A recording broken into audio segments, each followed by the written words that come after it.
হরে কৃষ্ণ ভক্তবৃন্দ। তো গীতার আলোকে মানব জীবন সেমিনারে আপনাদেরকে সুস্বাগতম। তো আজকে আমরা শ্রীমদ্ ভগবদ গীতার প্রথম অধ্যায় বিষাদ যোগ 20 নম্বর শ্লোক আমরা পাঠপূর্বক শ্রবণ করব। আপনাদের কাছে যদি বই থাকে আপনার বইটা খুলুন, শ্লোকটা আমরা একসঙ্গে পড়ি, তারপরে আমরা এই শ্লোকের শিক্ষা এবং নীতি আমরা আলোচনা করব। শ্লোক: অথ ব্যবস্থিতান দৃষ্টা ধার্তরাষ্ট্রান কপিধ্বজ প্রবৃত্তে শস্ত্র সম্পাতে ধনুরুদ্যম পাণ্ডব ঋষিকেশম তদা বাক্যম বিদমাহ মহীপতে।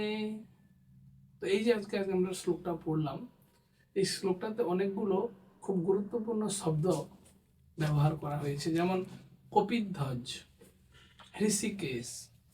তো এই শব্দগুলো প্রভুপাদ তাৎপর্য খুব সুন্দর দিয়েছেন, আপনারা তাৎপর্যটা পড়বেন।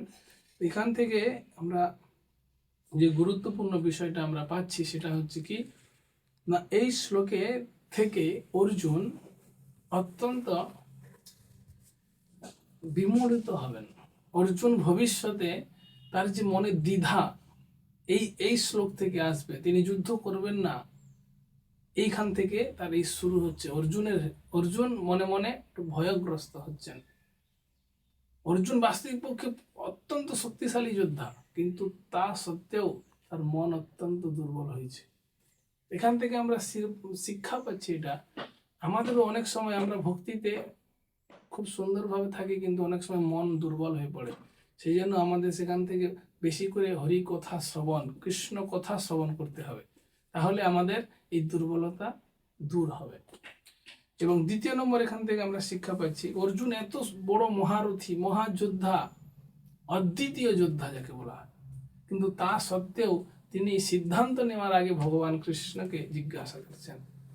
এখান থেকে আমরা শিক্ষা পাচ্ছি কি, আপনি অনেক বড় কিছু হতে পারেন, আপনি অনেক বড় চাকরি করতে পারেন, বড় অর্থের মালিক হতে পারেন, বড় জ্ঞানী হতে পারেন, কিন্তু আমাদের সবসময় আমাদের সিদ্ধান্তটা নেওয়া উচিত সাধু, গুরু, শাস্ত্রের সাথে মিলিয়ে।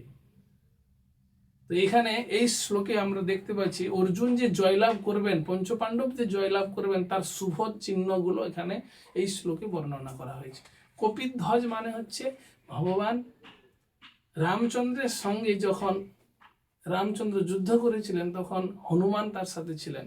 আর ঠিক এখানে অর্জুন যুদ্ধ করতে আসছে, স্বয়ং শ্রীকৃষ্ণ হচ্ছেন সেই রামচন্দ্র, এবং তার যে রথের ধ্বজায় পতাকায় কপি মানে হনুমান। সেই জন্য এখানে অর্জুনের যে জয়ের যে শুভ সংকেত ছিল, এখানে আমরা ভগবান কৃষ্ণকে দেখতে পাচ্ছি, সৌভাগ্য অধিষ্ঠাত্রী দেবী লক্ষ্মী দেবীকে দেখতে পাচ্ছি, এবং হনুমানকে দেখতে পাচ্ছি। তাহলে অর্জুনের ভয়ের কোনো আশঙ্কাই ছিল না, এই শ্লোক থেকে আমরা সেটা পাচ্ছি। এবং এখান থেকে ছিল প্রভুপাদের একটু মনোভাব কি প্রকাশ পেয়েছে সেটা আমরা আলোচনা করব। এখানে প্রভুপাদ খুব সুন্দরভাবে বর্ণনা করেছেন যে মানব জীবনে যুদ্ধক্ষেত্রে ভগবান শ্রীকৃষ্ণকে সারথি করতে হবে। মানে অনেক সময় কি হয়, আমরা যদি নিজের মনকে সারথি করি তাহলে ভুল হবেই। সেই জন্য কি করতে হবে, কিন্তু যদি আমরা ভগবানকে আমাদের সারথি বানাই, যে হে প্রভু, আমার জীবনের যে মূল সিদ্ধান্ত বা বাগডোর আপনি পরিচালনা করুন, তাহলে আমরা সুখী হতে পারবো। অনেক সময় কি হয়, বর্তমান জীবনের যদি উদাহরণ আপনি দেখতে চান, একজন ছাত্র, তিনি ভাবছেন যে আমি চাকরি করব না ব্যবসা করব না ভক্তি করব, তিনি মোহের মধ্যে পড়ে যায়। একজন সংসারী মানুষ ভাবে যে আমি ভক্তি করব এবং সংসার করব, কিভাবে মিলাবো। তো সেই জন্য আমাদের এই সিদ্ধান্তটা নিজেদের মনকে দিলে হবে না, সেই সিদ্ধান্তটা সাধু, গুরু এবং শাস্ত্রের হাতে দিয়ে কৃষ্ণকে জিজ্ঞাসা করুন, সাধুকে জিজ্ঞাসা করুন, গুরুকে জিজ্ঞাসা করুন এবং শাস্ত্রকে দেখুন।